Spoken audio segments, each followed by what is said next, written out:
এখানে আপনারা আসছেন, আমরা যারা বসলাম, বলেন তো আমরা সবাই মুসলমান, এটা তো আমাদের সবচেয়ে বড় পরিচয়। আপনারাও তো মুসলমান নাকি? আমিও মুসলমান, আপনারাও মুসলমান, সবাই মুসলমান। মুসলমান হিসেবে এখানে আমরা যতগুলো মানুষ বসা, এমন কেউ আছেন যে তার বালেগ হওয়ার পর থেকে নিয়ে আজ পর্যন্ত এ কথা উঁচু করে, বুক উঁচু করে বলতে পারবেন যে আমার জীবনে আমি কোনোদিন গুনাহ করি নাই? এই জায়গায় কি এরকম কেউ আছেন? সারা বাংলাদেশে আছে? যত মানুষ আছে, যারা গত হয়েছে, যারা এখন আছে, যারা ভবিষ্যতেও আসবে, এই টাইপের প্রত্যেকটা মানুষ যারা মুসলমান, বিধর্মীর কথা বাদ, প্রত্যেকটা মুসলমান একটা মানুষও বলতে পারবে না যে আমার জিন্দেগিতে কোনো গুনাহ নাই। মানুষ বলতেই গুনাহ, মানুষ বলতেই ভুল। এই বান্দা যদি গুনাহ না করতো তো আল্লাহ পাক অন্য জাতি পাঠাইতেন, অন্য কোনো জাতি পাঠাতেন যারা গুনাহ করত। এই জন্য আল্লাহ পাক রব্বুল আলামিন বান্দাকে জানাই দিয়েছেন, ফেরেশতাদেরকেও জানাই দিয়েছেন, ইন্নী আ'লামু মা লা তা'লামুন। দেখেন আমরা এখানে বসছি, আজকের এই মজমার আয়োজন করার আগ পর্যন্ত এটা সাধারণ একটা মাঠ ছিল। এই মাঠের কোনো ফজিলত ছিল? কোনো ফজিলত ছিল না, স্বাভাবিক একটা মাঠ। কিন্তু আমরা যখন বসে গেলাম, আল্লাহ নবী বলেন হাফফাতহুমুল মালাইকা, তো এই জায়গাটাকে আল্লাহ পাক ফেরেশতাদেরকে দিয়ে ঘেরাও করে রাখছে। আর একটু জোরে বলেন সুবহানাল্লাহ। এই যে সুবহানাল্লাহ বললেন, আল্লাহ নবী বলেন ইন্না ফিল জান্নাতি লাশাজারাতান, ওই বান্দার জন্য আল্লাহ পাক তার জান্নাতে সুবহানাল্লাহ বলার কারণে একটা গাছ লাগাই দিয়েছেন। সুবহানাল্লাহ।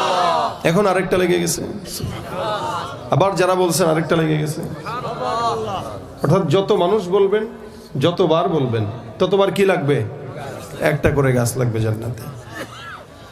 সুবহানাল্লাহর মজলিসও আলাদা। চায়ের দোকানে কেউ সুবহানাল্লাহ পড়তে যায় না। দেখেন আল্লাহ নবী বলেন হাফফাতহুমুল মালাইকা, চতুর্দিকে আল্লাহ পাক ঘেরাও করে রাখছেন আসমানের ফেরেশতাদেরকে দিয়ে। নাযালাত আলাইহিমুস সাকিনা, এবং আসমান থেকে আল্লাহ পাক রহমত বরকত বর্ষণ করতেছেন। এই মজমা হওয়ার আগেও এই মজমার ব্যাপারে এমন ফজিলত বর্ণনা ছিল না, মজমা হওয়ার পরে ফজিলত হয়েছে। শুধু তাই না, আল্লাহ পাক ফেরেশতাদেরকে দেখায় বলেন, হে ফেরেশতা দেখো, যে সকল বান্দারা তোমরা বলছিলে এদেরকে বানানো দরকার নাই, কিন্তু আমি আল্লাহ বানাইছি, তাকায় দেখো ওরা কি চায়, একটু জেনে আসো। আল্লাহ পাকের ফেরেশতারা বলে, আল্লাহ এরা তো কেবল তোমাকেই চায়, তোমাকে পাওয়ার জন্য এই জায়গায় বসছে। আমরা মাহফিলের আমরা আসি আর কি, আমাদের দেশে এটা একটা হয়ে গেছে, কি নিয়ম হয়ে গেছে, রীতিনীতি হয়ে গেছে। মাহফিল হবে, এলাকার মানুষরা যাবো, দুই একটা কথা শুনবো, তাকবীর দিব, হৈ হুল্লোড় করবো, তবারক নেবো, চলে আসবো, বাস খালাস। এতটুকুই কি? আল্লাহ পাক জিজ্ঞাসা করতেছেন এই বান্দা কেন গেছে? ফেরেশতারা বলবেন আল্লাহ তোমাকে পাওয়ার জন্য গেছে। ওই জায়গায় গেলে তোমাকে পাওয়া যায়। আচ্ছা এরা কি আমাকে দেখছে? আল্লাহ পাক প্রশ্ন করেন ফেরেশতাকে, এরা কি আমাকে দেখছে? বলে না, দেখে নাই। তা আমাকে দেখে নাই, তা আমাকে চায়, আর কি চায়? আল্লাহর ফেরেশতারা বলে আল্লাহ তোমার জান্নাত চায়। সুবহানাল্লাহ। চাননি জান্নাত আপনারা? কারা কারা জান্নাত চান? হাত তুলে দেখায়। আল্লাহু আকবার। আল্লাহ কবুল করুক, বলেন আমিন। এরা জান্নাত চায়। আল্লাহ বলেন জান্নাত দেখছে? বলে না, দেখে নাই। আচ্ছা জান্নাত দেখে নাই, তা জান্নাত চায়? বলে হ্যাঁ। আর কি চায়? বলে আল্লাহ জাহান্নামের আগুন থেকে মুক্তি চায়। তাহলে এরা জাহান্নাম দেখছে না? সেটাও তো দেখে নাই। তাহলে যারা জান্নাত দেখলো না, জাহান্নাম দেখলো না, আমি আল্লাহকে দেখলো না, শুধুমাত্র বিশ্বাসের উপরেই বসলো? বলে হ্যাঁ।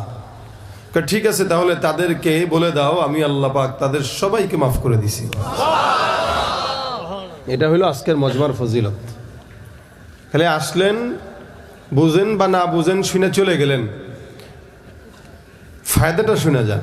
এখানে বসলে ফায়দা এটা। আরেকটা ফায়দা আছে, এই যে এখানে কিছু কোরআন হাদিসের চর্চা হবে, মুজাকারা হবে, কোরআন হাদিসের ইলম সম্পর্কে কিছু বর্ণনা হবে। এটাকেও এক প্রকার দরস তাদরিস বলা যায়। ওলামা একরাম আপনাদেরকে কিছু শিখায়, আপনারা কিছু শিখেন। তা হাদিসে আসছে তাদারুসুল ইলমি সাআতাম মিনাল লাইলি খায়রুম মিন ইহইয়াহা, ইমানের কিছু দর্স, মুজাকারা, দ্বীনের কিছু তালিম, সেটা অল্প সময়ের জন্য হোক, 5 মিনিটের জন্য হোক, 10 মিনিটের জন্য হোক, এই 10 মিনিট ইলম সম্পর্কে কিছু মুজাকারা, দ্বীন সম্পর্কে কিছু মুজাকারা সারা রাত জেগে নফল ইবাদতের চাইতেও বেশি সওয়াব। কেন? সারা রাত জেগে যেমন নফল ইবাদত যে করে, সে একা কি করে? নাফসান ইবাদত করে। সে নিজে একা তাহাজ্জুদ পড়তেছে, কেউ নাই। সে নিজে একা কোরআন পড়তেছে, তার নিজের সওয়াব। কিন্তু এভাবে মজমা যখন কোনো দিনই আলোচনা করে, তখন একজনের কারণে আরো 10 জন শিখে, 10 জন আমল করে, একা না।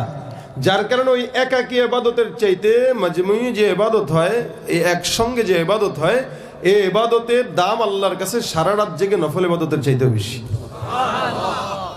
তার মানে আমরা এখন বলেন তো, ভালো জায়গায় আছি না খারাপ জায়গায় আছি? নিরাপদ জায়গায় আছি না অনিরাপদ জায়গায় আছি?